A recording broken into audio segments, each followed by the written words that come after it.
Everyone, I'm Akshita Vyas from Computer Science Engineering Department, Engineering College Jhalawad. I'm a final year student presenting a seminar presentation on the topic e-governance.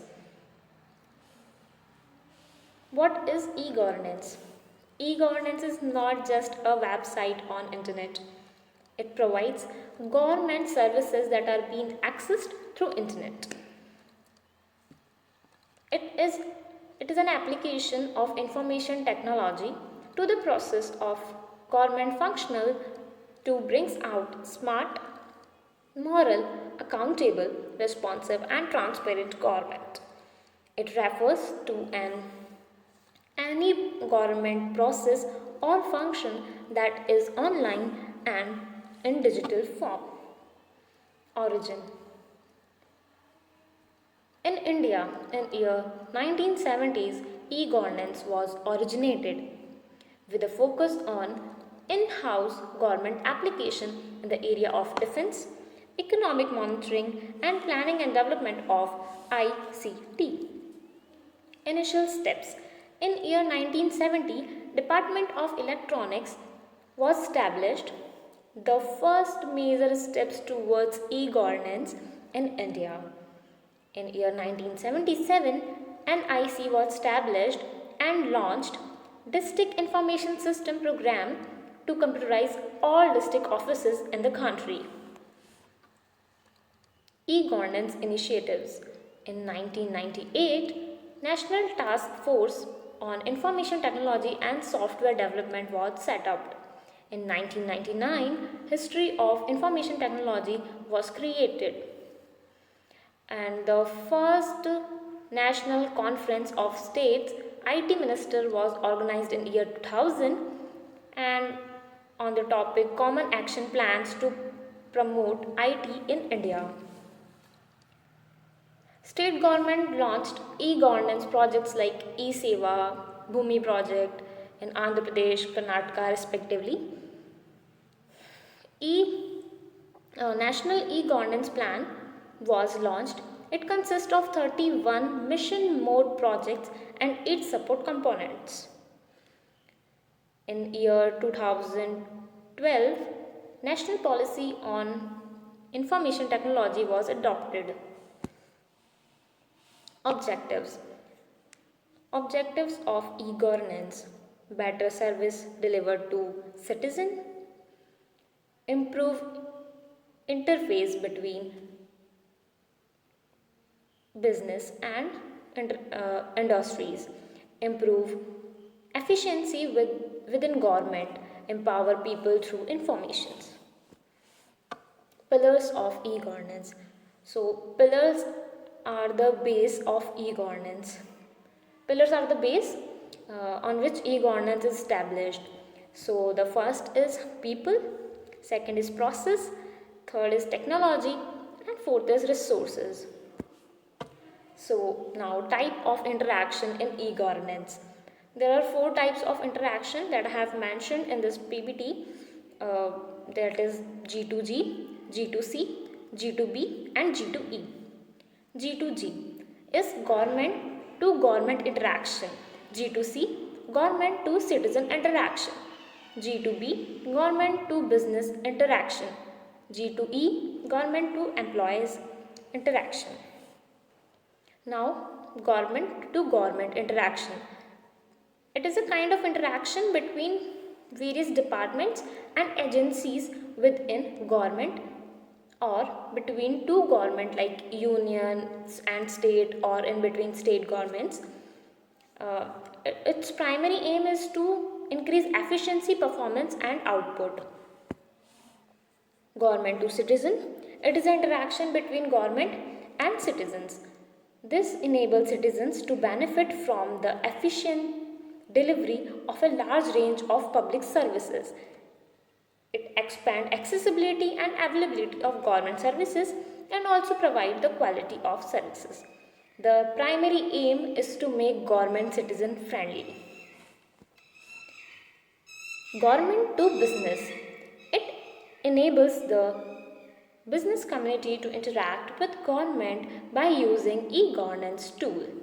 The objective is to cut red traps with which save time and reduce operational cost. This will also create a more transparent business environment when dealing with the government. Government to employee. This kind of interaction is between government and its employee. So ITC tools helps in making these interaction fast, efficient, and thus increases the satisfaction level of an employee. Benefits and outcomes of e-governance. Enhanced transparency and accountability. Expand reach of governments. Improve public administrative. Enables environment for promoting economical development. So this is ITC enables connected governance, contribution to internal and external. What are the functions that has been performed by ICT internally that are being mentioned, and what are externally that are also being mentioned here. What are the challenges of e-governance? There are three different areas where we are facing some of the challenges. First one is economical, second is social issue, and third is technical issue. So first one is infrastructure. Lack of basic infrastructure facilities like internet, electricity, etc. Cost. E-governance measures are costly and required huge public expenditures. To see advantages of e-governance. Speed. Technology makes communication swifter. Internet, smartphone have enabled instant transmissions of high volume of data over all the world, saving costs. Smartphone and the internet can save crores of money in expenses every year. Transparency. The use of e-governance helps make all functions of the business transparent. Accountability. Transparency directly linked to accountability. Once the function of the government is available, we can hold them accountable to form their actions. Disadvantages. Loss of interpersonal communication. The main disadvantage of e-governance is loss of interpersonal communication, high speed, cost, and technical difficulties. Technology has its disadvantages as well. The setup cost is very high and machine have to be regularly maintained. Literacy. A large number of people in India are illiterate and do not know how to operate a computer or smartphone. Cybercrime, leak of personal information. There is always the risk of private data of citizens stored in government servers being stolen. Cybercrime is a serious issue, and before concluding the session, I would like to share this video. मेरे हिसाब से e governance, easy governance, effective governance, economical governance, environment friendly governance, हम इस e governance को जीवन के हर क्षेत्र में कैसे लाएं। अब जो हम एक कागज A4 साइज का एक कागज उपयोग करते हैं, रिसर्च ये कहता है कि A4 साइज का एक कागज पूरी प्रक्रिया के दरमियान 10 लीटर पानी कंज्यूम करता है। 10 लीटर पानी। इसका मतलब ये हुआ कि मैं अगर इस पेपरलेस दुनिया की ओर जाता हूं तो मैं कितनी बड़ी आने वाली पीढ़ियों की सेवा करने वाला हूं।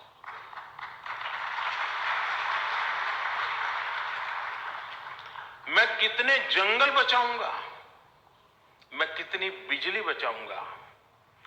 जब मैं बिजली बचाऊंगा तो मैं कितने बड़े एनवायरनमेंट के इश्यूज को एड्रेस करूंगा। यानी एक प्रकार से ये व्यवस्था की अपनी एक ताकत है, लेकिन जब तक उस पूरे स्वरूप को हम नहीं जानते तब तक यार छोड़ो यार, ये मेरा काम नहीं है। अगर हम इसके व्यापक रूप में भी लोगों को प्रबोध, ये कोई पहले का सब बुरा था और पुराना था और ये करता है वही आधुनिक है, इस रूप में इसको देखने की जरूरत नहीं है। ये बहुत ही सरल है, बहुत ही उपयोगी है, और आज के समय में जब समय की कठिनाई है तो कम समय में करने वाला काम। Here is the conclusion. E-governance is getting momentum in India nowadays, but still public awareness is required and the challenges that needs to be addressed. And the success of e-governance measure highly depends on the availability of high speed of internet and the nationwide rollout of 5G network technology in the near future.